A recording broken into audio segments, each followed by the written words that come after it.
और ये time dilation theory of relativity के बारे में बात कर रहा है। अब बोलोगे ये थ्योरी ऑफ रिलेटिविटी क्या था, तो काफ़ी इंटरेस्टिंग चीज़ है।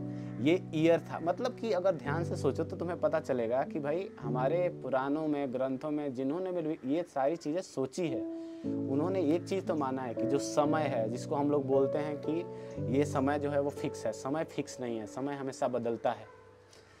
और इसी थ्योरी को महान हमारे साइंटिस्ट आइंस्टाइन ने 1905 में उन्होंने थ्योरी ऑफ रिलेटिविटी दी, जिसमें उन्होंने कहा कि जो समय है वो एब्सोल्यूट नहीं है, समय जो होगा वो चेंज हो सकता है।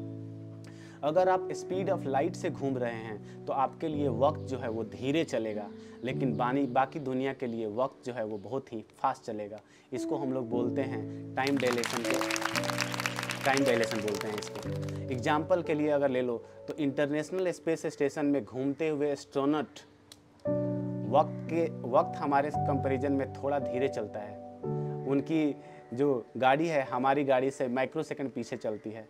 यह माइक्रो सेकंड छोटे लगते हैं, लेकिन जब हम बहुत लंबे टाइम की बात करें तो वहाँ का एक दिन जो होगा वो हज़ारों साल के बराबर हो जाता है। जैसे अगर आपको यहाँ पे एक फॉर्मूले से समझाया जाए तो आइंस्टाइन की जनरल थ्योरी ऑफ रिलेटिविटी के हिसाब से, अब ध्यान से सुनना, ये काफ़ी इंटरेस्टिंग है। आइंस्टाइन के जनरल थ्योरी ऑफ रिलेटिविटी के हिसाब से अगर मान लो आप स्पीड ऑफ लाइट के 99% वाला स्पीड से मान लो दौड़ना शुरू कर दिए तो आपका धरती का मतलब क्या होगा, धरती का 1 साल और 7 साल के बराबर हो जाएगा। धरती का 1 साल कितने हो जाएगा, 7 साल के बराबर हो जाएगा। जैसे इंटरस्टेलर मूवी जो है उसमें आप लोगों ने जिन्होंने भी देखा होगा उनको पता है, वहाँ पे क्या करते हैं, वहाँ पे वो देखते हैं कि भाई वहाँ पे क्या होता है, एक घंटा जो है वो 7 साल के बराबर है।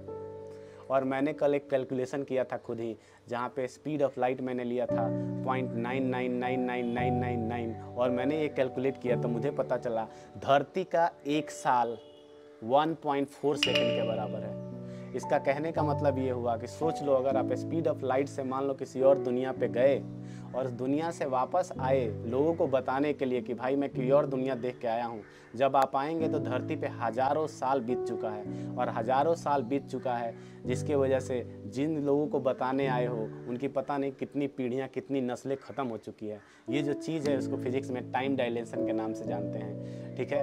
अच्छा, इस सबसे बड़ी बात इसमें एक और चीज़ है, ये 2000